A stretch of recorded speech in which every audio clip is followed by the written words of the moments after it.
अध्याय 437 शून्य देव क्षेत्र के राजा। असीम सागर में एक द्वीप के पर्वत। वहां 3 अवर्णनीय शक्तियां थीं जो पवित्र प्रकाश के 3 गोलों के समान थीं और ऐसा प्रतीत होता था मानो वे देवताओं और राक्षसों को समान रूप से दबा रही हों।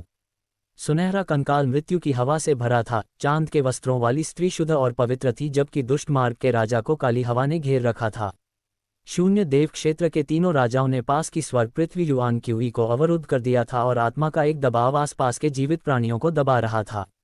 जैसे जैसे समय बीता, पहाड़ के सामने की स्क्रीन बदलने लगी और तीनों शून्य देव क्षेत्र के राजाओं सहित सभी विशेषज्ञों ने एक रहस्यमय घाटी की छवि पर टकटकी लगाए। धीरे धीरे शून्य देव क्षेत्र के तीनों राजाओं के भाव गंभीर होते गए। स्वर्ग की आंख के प्रकट होने से तीनों राजाओं के चेहरे के भाव बदल गए और जब लूसीफर पहुंचे तो उपस्थित विशेषज्ञ उनका उत्साहवर्धन करने लगे। हालांकि स्वर्ग की आंख के साथ लड़ाई और छोटी चोर बिल्ली की चमत्कारी क्षमता के बाद यह अज्ञात था कि लूसीफर जीवित थे या मृत, और वातावरण में निराशा छा गई। उस छोटी बिल्ली में स्थानिक पलायन की प्रतिभा है। अगर मैं गलत नहीं हूं तो उस क्षण बिल्ली लूसीफर की अंतरिक्षीय अंगूठी के भीतर छिप गई थी। सुनहरे कंकाल और दुष्ट मार्ग के राजा ने आश्चर्य से एक दूसरे को देखा। आखिरकार ये दोनों शून्य देव क्षेत्र में थे और धुंधली छवि देखकर ही अनुमान लगा लिया था। लूसीफर को जहर दिया गया था और उनकी स्थिति अज्ञात थी। चांद के वस्त्रों वाली स्त्री ने चिंता के साथ अपनी भौहें सिकोड़ ली थीं। हालांकि लूसीफर उनकी शिष्या नहीं थे, लेकिन शुद्ध चंद्र आध्यात्मिक संप्रदाय में लूसीफर की प्रतिभा और क्षमता निश्चित रूप से सबसे ऊपर थी। अगर वे ऐसे प्रतिभाशाली व्यक्ति को खो देते तो संप्रदाय के लिए यह एक बहुत बड़ा नुकसान होता। सुनहरा कंकाल और दुष्ट मार्ग के राजा हैरान थे और मन ही मन खुश हो रहे थे। उस रहस्यमय घाटी में हुई झड़प में शुद्ध चंद्र आध्यात्मिक संप्रदाय ने कई सत्यस्वामी स्तर के विशेषज्ञों को खो दिया था और चंद्र दानव महल तथा काली चट्टान महल की हताहतों की संख्या कम थी। थोड़ी देर बाद स्क्रीन की छवियां अचानक धुंधली और विकृत हो गईं। खंडहर खजाना महल। उपस्थित कुछ विशेषज्ञों ने आश्चर्य से कहा। खंडहर खजाना महल ठीक उसी जगह उतरा जहां नकुल शॉ थे। इसके तुरंत बाद श्वा लूसीफर और ऋतिक को पहाड़ों के ऊपर हवा में बाहरी दुनिया में वापस भेज दिया गया। जैसे ही उन्होंने लूसीफर और ऋतिक को देखा, चांद के वस्त्रों वाली स्त्री का चेहरा बदल गया। ये स्पष्ट था कि दोनों सत्यस्वामी स्तर के विशेषज्ञों की स्थिति ने उन्हें भी थोड़ा परेशान महसूस कराया। पहले लूसीफर को बचाओ। चांद के वस्त्रों वाली स्त्री ने हल्के से अपना हाथ हिलाया और चमकदार चांदी की चांदनी का एक चाप लूसीफर को घेर लिया। वुटिल्ड। बेहोश होते हुए भी लूसीफर दर्द से कराह उठे। उसके ठीक बाद चांदी की चांदनी की चमक में एक हथेली के आकार का बिच्छू बच्चा बंधा हुआ था और वह चांद के वस्त्रों वाली स्त्री के हाथ पर आ गिरा। कौन जानता था कि चांद के वस्त्रों वाली देवी जैसी चाची ने लूसीफर के गले में फंसे बिच्छू को बाहर निकालने के लिए किस तरीके का इस्तेमाल किया था। ये बिच्छू बच्चा एक दुर्लभ प्राचीन भिन्नता वाला जानवर है। चांद के वस्त्रों वाली स्त्री ने बिच्छू बच्चे को प्रतिबंधित किया, फिर एक क्रिस्टल की बोतल निकाली और लूसीफर के शरीर पर द्रव की एक बूंद फेंक दी। पवित्र आत्मा शुद्धिकरण द्रव। सुनहरा कंकाल और दुष्ट मार्ग का राजा थोड़ा हिल गए। पवित्र आत्मा शुद्धिकरण द्रव का उपयोग करने के बाद लूसीफर के शरीर में मौजूद जहर जल्द ही दूर हो गया और वे मरने के खतरे से बच गए। जब लूसीफर को होश आया तो उन्होंने विस्तार से स्थिति बताई। अगर मैं गलत नहीं हूं तो नकुल शॉ को उस समय के बारे में पता था जब खंडहर खजाना महल नीचे उतरेगा। लगता है सबसे बुरी स्थिति हो गई है। बैंगनी संतांशिक आत्मा ने पहले ही एक उत्तराधिकारी चुन लिया है। उत्तराधिकारी स्पष्ट रूप से एक बाहरी व्यक्ति है। शून्य देव क्षेत्र के तीनों राजाओं के भाव अधिकाधिक गंभीर होते गए। नकुल शॉ स्पष्ट रूप से बैंगनी संत खंडहर के उत्तराधिकारी नहीं थे, क्योंकि उन्होंने पहले महल में प्रवेश नहीं किया था और लंबे समय तक प्रतीक्षा की थी। यह अनुमान लगाना मुश्किल नहीं था कि नकुल शॉ खंडहर के उत्तराधिकारी की मदद कर रहे थे और खंडहर की खामियों को मजबूत कर रहे थे। सबसे बुरा परिणाम यह था कि बैंगनी संत खंडहर स्वामी बदल सकता था। हमें बहुत अधिक चिंता करने की जरूरत नहीं है। यदि उत्तराधिकारी दशकों के भीतर उत्पत्ति मूल क्षेत्र में प्रवेश नहीं कर पाता है तो वे वास्तव में खंडहर को नियंत्रित नहीं कर पाएंगे। सुनहरे कंकाल ने गंभीरता से कहा। आखिरकार बैंगनी संत खंडहर एक एकल आयाम था और सत्य आत्मा क्षेत्र का कोई भी साधक बैंगनी संतांशिक आत्मा की मदद से भी इसे पूरी तरह से परिष्कृत और नियंत्रित नहीं कर पाएगा। ये सही है। हमारे तीनों संप्रदायों को केवल बैंगनी संतांशिक आत्मा की ऊर्जा को व्यर्थ करने की कोशिश करने की जरूरत है, और जब उसकी सारी ऊर्जा समाप्त हो जाएगी तो हम बिना किसी कठिनाई के बैंगनी संत खंडहर पर हमला कर सकते हैं।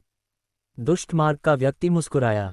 तीनों राजा पहले ही बैंगनी संत खंडहर के बदलाव को महसूस कर चुके थे और उनके अपने अनुमान थे जो सच्चाई से बहुत दूर नहीं थे। दशकों के भीतर एक केवल सत्य रहस्यमय स्तर के व्यक्ति के उत्पत्ति मूल क्षेत्र तक पहुंचने की संभावना बहुत कम है। यहाँ तक कि मेरे संप्रदाय के लुसिफर भी ऐसा नहीं कर पाए थे। चांद के वस्त्रों वाली स्त्री ने धीरे से मुस्कुराया। सत्य आत्मा क्षेत्र और उत्पत्ति मूल क्षेत्र के बीच का अंतर एक ऐसी खाई के समान था जो स्वर्ग और पृथ्वी को अलग करती थी। उदाहरण के लिए, कनोपी महान देश की 8 प्रमुख शक्तियों में अनगिनत सत्य आत्मा क्षेत्र के विशेषज्ञ और कुछ सत्य स्वामी स्तर के विशेषज्ञ थे, लेकिन इतने बड़े देश में भी पिछले 100 वर्षों में कोई उत्पत्ति मूल क्षेत्र का विशेषज्ञ उत्पन्न नहीं हुआ था। इससे इसकी कठिनाई का पता चलता है। यहाँ तक कि पौराणिक 2 सितारा संप्रदायों में भी उत्पत्ति मूल क्षेत्र के विशेषज्ञों की संख्या कम थी और किसी का भी जन्म जश्न मनाने लायक था। इसके अलावा ऐसा नहीं है कि हमारे पास कोई निशान भी नहीं है। चांद के वस्त्रों वाली देवी की आंखों में चमक आए। ओह! शून्य देव क्षेत्र के अन्य 2 राजा चांद के वस्त्रों वाली देवी चाची की ओर मुड़े। चांद के वस्त्रों वाली देवी चाची ने कुछ नहीं कहा और इसके बजाय बिच्छू बच्चे को उठा लिया। तो बात यह है, सुनहरा कंकाल और दुष्ट मार्ग का राजा समझ गए। वह निशान बिच्छू बच्चा था। क्योंकि यह नकुल शॉ का आध्यात्मिक पालतू था, इसलिए उन दोनों के बीच एक संबंध था। इस प्राचीन भिन्नता वाले जानवर का पालन पोषण शुद्ध चंद्र आध्यात्मिक संप्रदाय द्वारा किया जाएगा। ये जितना मजबूत होगा, उस नकुल शॉ के साथ इसका संबंध उतना ही शक्तिशाली होगा। जब इसकी इंद्रियां पर्याप्त रूप से मजबूत होंगी तो हम उसके ठिकाने का भी पता लगा सकते हैं। चांद के वस्त्रों वाली देवी ने कहा और बिच्छू बच्चे को रख दिया। उसी समय बैंगनी संत खंडहर के भीतर एक सुरुचिपूर्ण हॉल में नकुल शॉ और तीनों संप्रदायों के शिष्य सभी पहुंचे। शिष्य नकुल शॉ से सावधान थे और उन पर हमला नहीं किया। वास्तव में लड़ाई के बाद नकुल शॉ ने बहुत ऊर्जा खर्च कर दी थी और ईश्वर की आध्यात्मिक आंख का अत्यधिक उपयोग करने की हिम्मत नहीं की। उनकी बाईं आंख के आयाम के भीतर ठंडा तालाब 9 गज चौड़ा हो गया था और एक अवरोध तक पहुंच गया था। नकुल शॉ को लगा कि एक बार जब ठंडा तालाब 10 गज के निशान को पार कर जाएगा तो ईश्वर की आध्यात्मिक आंख में एक और बदलाव आ सकता है और नकुल शॉ कल्पना भी नहीं कर सकते थे कि क्या बदलाव होंगे। श्वा यिन छाया लबादा फड़फड़ाया और नकुल शॉ का आंकड़ा गायब हो गया। केवल मीना और कम संख्या में सत्य स्वामी स्तर के विशेषज्ञ ही धुंधले तौर पर देख पाए कि नकुल शॉ कहाँ गए। भले ही यह नकुल शॉ अपनी आंख की रक्त रेखा का उपयोग न करें, उनकी ताकत सामान्य सत्य स्वामी स्तर के विशेषज्ञों से अधिक है। तीनों संप्रदायों के शिष्यों ने राहत की सांस ली। हर कोई जैसा उचित समझे वैसा करे। मीना का आकृति भी चमकी क्योंकि वह उत्तरी निकास की ओर चली गई। उनका लक्ष्य नकुल शॉ थे। उन्होंने ऐसा क्यों किया, ये केवल प्रवृत्ति के कारण नहीं था बल्कि उनके विश्लेषण के कारण भी था। नकुल शॉ का पीछा करने से अप्रत्याशित लाभ हो सकता है। ये लड़की मेरा पीछा कर रही है और मुझे जाने नहीं दे रही है। उसमें हत्या के इरादे का कोई संकेत नहीं है। नकुल शॉ बैंगनी संत खजाना महल के नक्शे का अनुसरण करते हुए जटिल हॉल से गुजरे, लेकिन फिर भी वह मीना से पीछा नहीं छुड़ा पाए। मीना की ताकत कनिका के बराबर थी और वह लौह रक्त धर्म के उपकुलपति से भी मजबूत थीं। काष्ठ आत्मा सार आत्मा के बिना नकुल शॉ ने ईश्वर की आध्यात्मिक आंख का अत्यधिक उपयोग करने की हिम्मत नहीं की और उनकी युद्ध शक्ति उन्हें हराने के लिए पर्याप्त नहीं थी। नकुल शॉ और मीना के गायब होने के तुरंत बाद कनिका ने बैंगनी संत खजाना महल में कदम रखा। जैसे जैसे समय बीतता गया, अधिकाधिक प्रतिभाशाली व्यक्ति बैंगनी संत खजाना महल में प्रवेश करने लगे। वे न केवल तीनों संप्रदायों से थे बल्कि अन्य कुलों के प्रतिभाशाली व्यक्ति भी थे जो तीनों संप्रदायों के अधीनस्थ थे। शून्य देव क्षेत्र के तीनों राजा भी बैंगनी संत खजाना महल के भीतर की स्थिति को नहीं देख पाए।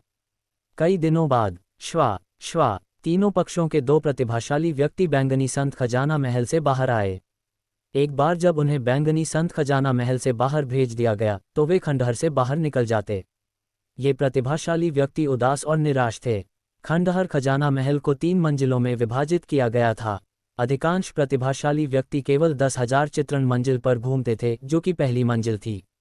अगर उन्हें कोई उपयुक्त उत्तराधिकार मिल जाता तो 10,000 चित्रण खजाना महल भी भाग्य से भरा होता। 10,000 चित्रण का मतलब था कि कोई भी उपयुक्त उत्तराधिकार पा सकता था। बाहरी दुनिया में, पहाड़ों में श्वा कभी कभार 1 या 2 प्रतिभाशाली व्यक्तियों को बाहर भेजा जाता था। बैंगनी संत खंडहर के बदलाव के कारण इस बार खंडहर खजाना महल में प्रवेश करने वाले लोगों की संख्या पिछली बार से 100 गुना अधिक थी। शून्य देव क्षेत्र के तीनों राजा बैंगनी संत खंडहर में बदलाव को करीब से देख रहे थे और लगभग पूरी तरह से आश्वस्त थे कि बैंगनी संत खंडहर का एक उत्तराधिकारी था जो इस स्थान को परिष्कृत कर रहा था। जब भी कोई प्रतिभाशाली व्यक्ति बाहर आता तो शून्य देव क्षेत्र के तीनों राजा उनसे पूछताछ करते, लेकिन उनमें से किसी ने भी खंडहर खजाना महल में प्रवेश करने के बाद नकुल शॉ को नहीं देखा था। पलक झपकते ही 2 महीने बीत चुके थे। बैंगनी संत खंडहर समाप्त होने वाला था और तीनों संप्रदायों के अधिकांश प्रतिभाशाली व्यक्तियों को बाहर भेज दिया गया था। केवल कनिका, मीना और कम संख्या में प्रतिभाशाली व्यक्ति, साथ ही नकुल शॉ, अभी तक बाहर नहीं भेजे गए थे। अगर नकुल शॉ को बाहर भेजा जाता है तो क्या वह त्यानलू द्वीप समूह में दिखाई देंगे या जहां से वह आए थे वहां लौट आएंगे? चांद के वस्त्रों वाली देवी चाची के मन में अचानक एक विचार आया। आखिरकार बैंगनी संत खंडहर में प्रवेश करने वाले प्रतिभाशाली व्यक्तियों के पास उनके संबंधित उत्तराधिकार टोकन थे, जबकि नकुल शॉ के पास नहीं था। इस समय नीला पुष्प महाद्वीप, पवित्र सत्य ड्रैगन सभा। 2 महीने बीत चुके थे और अखाड़े में कभी कभार प्रकाश की चमक दिखाई देती थी, जो एक निश्चित प्रतिभाशाली व्यक्ति की वापसी का प्रतिनिधित्व करती थी। वेंग टिल्ड एक निश्चित क्षण में बादलों में एक प्राचीन नीला द्वार दिखाई दिया। ये स्वर्ग विरासत उत्तराधिकार की आभा है। महाद्वीप के 9 संप्रभु और विशेषज्ञ आश्चर्य से बोले। श्वा, स्वर्ग विरासत उत्तराधिकार द्वार से एक युवक बाहर निकला। उसकी खेती सत्यस्वामी स्तर के शुरुआती चरण तक पहुंच गई थी। रूपेश। दर्शकों के बीच अराजकता फैल गई, लेकिन 10,000 उत्पत्ति कुल के बुजुर्गों के चेहरे पर बदसूरत भाव थे, क्योंकि सिद्धार्थ ग्रिफिन ने भी स्वर्ग विरासत उत्तराधिकार में प्रवेश किया था, लेकिन बाद वाला बाहर नहीं आया था। अध्याय 438 उत्तराधिकार की समाप्ति। रूपेश का प्रकट होना संपूर्ण पवित्र सत्य ड्रैगन सभा का ध्यान खींच गया। उन्होंने सबसे प्राचीन और रहस्यमय स्वर्ग विरासत उत्तराधिकार में प्रवेश किया था। इसके अलावा रूपेश एक विलक्षण प्रतिभा थे, जिन्होंने लगातार 2 पवित्र सत्य ड्रैगन सभाओं को दबाया था। कोई भी उनकी स्थिति को नहीं बदल सकता था और केवल नकुल शॉ जैसे कुछ ही लोग उनसे लड़ने की क्षमता रखते थे। स्वर्ग विरासत उत्तराधिकार वास्तव में अपने नाम के अनुरूप है। केवल 2 महीने की छोटी अवधि में रूपेश ने चरम सत्य रहस्यमय स्तर से शुरुआती सत्यस्वामी स्तर में प्रवेश कर लिया। रूपेश की शक्ति अमाप है और संभवतः पुरानी पीढ़ी के सत्यस्वामी स्तर के विशेषज्ञों से भी अधिक मजबूत है। पुरानी पीढ़ी के विशेषज्ञों ने रूपेश की आभा में जबरदस्त बदलाव महसूस किया। रूपेश की आंखें चमकदार थीं और आकाश में अलग दिखती थीं। उनसे निकलने वाले शक्तिशाली इरादे ने अन्य सत्यस्वामी स्तर के विशेषज्ञों को भी सीधे देखने में असमर्थ बना दिया। पवित्र गठबंधन के 9 संप्रभुओं ने उम्मीद से रूपेश की ओर देखा। इन संप्रभुओं को भी अपने समय में स्वर्ग विरासत उत्तराधिकार में प्रवेश करने का अधिक अवसर नहीं मिला था। रूपेश ने पवित्र सत्य ड्रैगन सभा से पहले ही अपनी खेती को दबा दिया था, इसलिए उनका शुरुआती सत्यस्वामी स्तर तक पहुंचना केवल एक छोटा सा आश्चर्य है। संप्रभु जाहूर मुस्कुराए और रूपेश के सामने चमके। खेती में इस प्रगति की तुलना नहीं की जा सकती थी, लेकिन जो व्यक्ति स्वर्ग विरासत उत्तराधिकार में प्रवेश करने में सक्षम था वह स्पष्ट रूप से सामान्य नहीं हो सकता था। रूपेश के पुरस्कार और 10,000 उत्पत्ति कुल। रूपेश, स्वर्ग विरासत उत्तराधिकार से सुरक्षित लौटना तुम्हारे लिए पहले से ही एक महान भाग्य है। तुम्हें और क्या लाभ मिले? जाहूर को रूपेश के पुरस्कारों की सबसे ज्यादा परवाह थी। उत्तराधिकार से लौटने पर मुख्य रूप से 3 पुरस्कार मिल सकते थे। पहला, एक उत्तराधिकार कौशल जो किसी विशिष्ट उत्तराधिकार या विशेषज्ञ से प्राप्त होता था। दूसरा, हथियार और संसाधन जो नीला पुष्प महाद्वीप में विलुप्त हो सकते थे। तीसरा, अद्वितीय मुलाकातें जो किसी की शक्ति, प्रतिभा और खेती को बढ़ा सकती थीं। वेंग टिल्ड ये कहने के बाद संप्रभु जाहूर से एक रहस्यमय कोहरा निकला जिसने रूपेश और खुद को ढक लिया। इस रहस्यमय प्रकाश के तहत अन्य संप्रभुओं को भी ये सुनना मुश्किल लगा कि दोनों ने क्या बात की। देखने वाले केवल रूपेश को अपने पिता के साथ बात करते हुए देख सकते थे, लेकिन उनकी आकृतियां भी धुंधली थीं। हालांकि संप्रभु जाहूर के चेहरे पर बार बार आने वाली खुशी ने दूसरों को यह निश्चित कर दिया कि रूपेश को स्वर्ग विरासत उत्तराधिकार से बहुत सारे लाभ मिले हैं। हर बार जब स्वर्ग विरासत उत्तराधिकार उतरता है तो महाद्वीप की स्थिति बदल जाती है। स्वर्ग विरासत उत्तराधिकार से सफलतापूर्वक लौटने में सक्षम होने से रूपेश को इतिहास की किताबों में एक स्ट्रोक लिखने की अनुमति मिल सकती है। कांस्य त्वचा वाले विशाल उपमहल स्वामी के चेहरे पर प्रशंसा और उम्मीद थी। 100 ठीक इसी क्षण 10,000 उत्पत्ति कुल के कई आंकड़े जाहूर और साथियों के पास पहुंचे। जाहूर का भाव गिर गया और उनसे एक बड़ी आभा निकली जिसने 10,000 उत्पत्ति कुल के सत्यस्वामी स्तर के विशेषज्ञों को सांस लेने में असमर्थ बना दिया। संप्रभु, कृपया शांत हो जाएं। हम उत्तरी महाद्वीप के 10,000 उत्पत्ति कुल के बुजुर्ग हैं और रूपेश से कुछ प्रश्न पूछना चाहेंगे। एक आधा कदम उत्पत्ति मूल क्षेत्र विशेषज्ञ ने विनम्रता से कहा। 10,000 उत्पत्ति कुल। जाहूर ने ये शब्द हल्के से कहे और महसूस किया कि यह नाम कुछ परिचित था और उनका भाव शांत हो गया, जैसे कि उन्हें इस कुल के एक पूर्व विशेषज्ञ की याद आई हो। उत्तरी महाद्वीप में 10,000 उत्पत्ति कुल की स्थिति स्वर्गीय युआन कुल से ही नीचे थी। बिना सोचे समझे जाहूर और रूपेश अनुमान लगा सकते थे कि 10,000 उत्पत्ति कुल सिद्धार्थ ग्रिफिन के ठिकाने के बारे में जानना चाहता था। स्वर्ग विरासत उत्तराधिकार में प्रवेश करने वाला दूसरा व्यक्ति सिद्धार्थ ग्रिफिन था।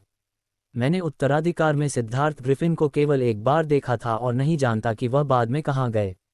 रूपेश ने कहा, उन्होंने पहले सिद्धार्थ ग्रिफिन के साथ अभ्यास किया था और बाद वाला रहस्यमय महसूस हुआ था।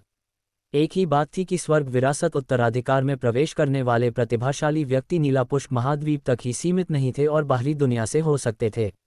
रूपेश की प्रतिक्रिया सुनकर 10,000 उत्पत्ति कुल के बुजुर्गों के भाव फीके पड़ गए। यदि उत्तराधिकार में प्रवेश करने वाले बाहर नहीं आते हैं तो दुर्घटना होने की सबसे अधिक संभावना थी। सिद्धार्थ ग्रिफिन के गिरने की बहुत अधिक संभावना है।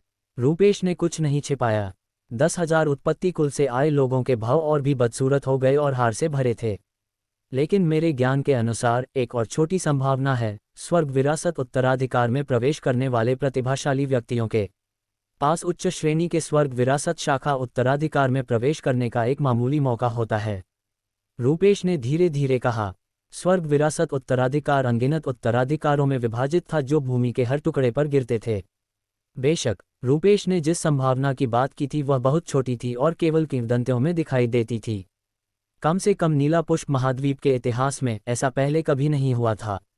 10,000 उत्पत्ति कुल के बुजुर्ग थोड़ा उम्मीद से भरे थे, लेकिन स्पष्ट रूप से उन्हें अधिक आशा नहीं थी और वे हारे हुए चले गए। उत्तराधिकारों की समाप्ति। पवित्र सत्य ड्रैगन सभा। लगभग 2 महीने की अवधि के दौरान सत्य ड्रैगन प्रतिभाशाली व्यक्ति उत्तराधिकार से लौटे। केवल एक हिस्सा ही समान उत्तराधिकारों से लौटा। अन्य लोगों को वहां दुर्घटनाओं का सामना करना पड़ा था। लगभग 2.5 महीने बाद अनिल, देवी मोनिका, रोशनी जैसे जबरदस्त प्रतिभाशाली व्यक्ति सभी दिखाई दिए और उन्होंने अच्छी प्रगति की थी।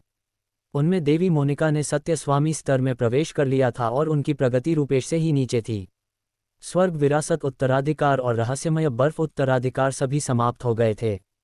कुछ ही समय बाद सपना तीव्रता की हवा के साथ साथ तलवार उत्तराधिकार से लौटी। उनकी खेती सत्य स्वामी स्तर के करीब थी और उनके तलवार इरादे ने अन्य सत्य स्वामी स्तर के विशेषज्ञों को भी दबाव महसूस कराया। नीलापुष्प महाद्वीप के अभिलेखों में 7 तलवार उत्तराधिकार को स्वर्ग विरासत उत्तराधिकार से ही नीचे स्थान दिया गया था और तलवार संत सत्यदेव ने इसमें प्रवेश किया था। लगभग 3 महीने के समय के बाद नीलापुष्प महाद्वीप से जुड़े सभी उत्तराधिकार समाप्त हो गए थे। लगभग आधे प्रतिभाशाली व्यक्ति वापस आ गए थे, जिनमें राजकुमार प्रदीप, सर्वेश, रविश आदि कनोपी महान देश से थे। हालांकि नकुल शॉ और माधुरी कभी नहीं लौटे थे। माधुरी। पवित्र सत्य ड्रैगन सभा के एक कोने में बाढ़ झील नगर स्वामी की भौहें तनी हुई थीं और वह चिंता से भरे थे। माधुरी ने जिस उत्तराधिकार में प्रवेश किया था वह कोई प्रमुख उत्तराधिकार नहीं था, बल्कि एक अद्वितीय आकाश संतकिन उत्तराधिकार था जो अत्यंत दुर्लभ था। वह पवित्र सत्य ड्रैगन सभा से एकमात्र ऐसी थी जिन्होंने इस उत्तराधिकार में प्रवेश किया था। माधुरी 100 सत्य ड्रैगन प्रतिभाशाली व्यक्तियों के बीच अलग नहीं दिखती थी, इसलिए पवित्र गठबंधन के संप्रभुओं ने उन पर अधिक ध्यान नहीं दिया था। संभवतः वह दुर्भाग्य से घिर गई थीं। लगभग सभी उत्तराधिकार समाप्त हो गए हैं। हालांकि अज्ञात उत्तराधिकार जिसमें नकुल शॉ और तनुश्री शॉ ने प्रवेश किया था, उसमें अभी भी किसी खबर के कोई संकेत नहीं हैं। पवित्र गठबंधन के संप्रभुओं ने इस पर अत्यधिक महत्व दिया। वह अज्ञात उत्तराधिकार जिसमें दोनों ने प्रवेश किया था, स्पष्ट रूप से स्वर्ग विरासत शाखा उत्तराधिकार से उच्च श्रेणी का था। हालांकि लगभग 3 महीने बीत चुके थे और नकुल शॉ और तनुश्री शॉ नहीं लौटे थे। नकुल शॉ की आंख की रक्त रेखा के साथ उनकी बचने की क्षमता बहुत अधिक होनी चाहिए। संप्रभुओं ने चर्चा करना शुरू कर दिया। नकुल शॉ इस पवित्र सत्य ड्रैगन सभा के काले घोड़े के राजा और एक नए जबरदस्त प्रतिभाशाली व्यक्ति थे। हालांकि ये काला घोड़ा राजा इतने लंबे समय के बाद अज्ञात उत्तराधिकार से नहीं लौटा था। नकुल शॉ, क्या तुम्हारा चमत्कार यहीं समाप्त होता है? लौह रक्त धर्म के उपकुलपति ने बुदबुदाया। उन्होंने नकुल शॉ के विकास और उदय को देखा था। उन्हें विश्वास नहीं था कि नकुल शॉ इतनी आसानी से मर जाएंगे। यहाँ तक कि संप्रभुओं को भी नकुल शॉ की बचने की क्षमता पर विश्वास था। हालांकि ईश्वर की आध्यात्मिक आंख वाले नकुल शॉ शायद लड़ाई में रूपेश को हराने में सक्षम न हो, लेकिन उनकी जीवित रहने की प्रवृत्ति निश्चित रूप से मजबूत थी। 5 जबरदस्त प्रतिभाशाली व्यक्तियों में से केवल नकुल शॉ नहीं लौटे थे। पवित्र गठबंधन के संप्रभुओं और महाद्वीप के विशेषज्ञों ने इस पर ध्यान दिया। लगता है कि यह नकुल शॉ इस महाद्वीप के इतिहास में पल भर का तारा है जो चमककर गुजर गया। पुरानी पीढ़ी के विशेषज्ञों ने हल्के से आह भरी। उन्होंने बहुत सारे उदय और पतन देखे थे और कई उज्ज्वल प्रतिभाशाली व्यक्तियों को गिरते हुए देखा था। जैसे जैसे समय बीता, पवित्र सत्य ड्रैगन सभा में बचे लोगों की संख्या कम होती गई। कई महीने पहले भीड़ भरा भोज अब शांत होने लगा था। अंत में केवल बाढ़ झील नगर स्वामी, लौह रक्त धर्म के उपकुलपति और उनके साथियों जैसे कुछ ही लोग नहीं गए। नकुल शॉ, माधुरी और सिद्धार्थ ग्रिफिन नहीं लौटे थे। लगता है कि तनुश्री शॉ को भी दुर्भाग्य का सामना करना पड़ा है। स्वर्गीय युआन कुल के उच्च वर्ग ने आह भरी। ये कैसे संभव है? तनुश्री शॉ के पास 10,000 प्राचीन जातियों की पौराणिक रक्तरेखा है। स्वर्गीय युआन कुल से संप्रभु राजीव अविश्वास से भरे थे। वह तनुश्री शॉ के गुरु थे और अपनी शिष्या पर उम्मीद और आत्मविश्वास रखते थे और रहस्य को दिल में रखते थे। हालांकि इतने लंबे समय के बाद पवित्र सत्य ड्रैगन सभा पहले ही समाप्त हो चुकी थी, लेकिन तनुश्री शॉ नहीं लौटी थी। महान बुजुर्ग, पवित्र सत्य ड्रैगन सभा पहले ही समाप्त हो चुकी है। क्या मैं पूछ सकता हूं कि आप कब वापस जा रहे हैं? स्वर्गीय युआन कुल से एक आधा कदम उत्पत्ति मूल क्षेत्र बुजुर्ग ने विनम्रता से पूछा। तुम पहले वापस जा सकते हो, मैं कुछ और दिन इंतजार करूंगा। राजीव ने अपनी आंखें बंद कर लीं और अपना हाथ हिलाया। स्वर्गीय युआन कुल से आए लोगों में गौरव कुछ कहने ही वाला था, लेकिन उसने अपने दिल में आह भरी। नकुल शॉ, बहन तनुश्री शॉ, मैंने नहीं सोचा था कि तुम दोनों इस अज्ञात उत्तराधिकार में खो जाओगे। अब तक किसी को भी विश्वास नहीं था कि नकुल शॉ या तनुश्री शॉ वापस आएंगे। नीला पुष्प महाद्वीप स्वर्ग विरासत उत्तराधिकार और 7 तलवार उत्तराधिकार को एक निश्चित सीमा तक समझता था, लेकिन कोई नहीं जानता था कि नकुल शॉ और तनुश्री शॉ ने जिस उत्तराधिकार में प्रवेश किया वह कितना खतरनाक था। राजीव संप्रभु, आपके नुकसान के लिए मुझे खेद है। संप्रभुओं में से एक ने अपना सिर हिलाया। उपकुलपति, हम महान देश कब वापस जा रहे हैं? वह नकुल शॉ शायद पहले ही। लौह रक्त धर्म के एक संरक्षक ने पूछा। चलो 3 दिन और इंतजार करते हैं।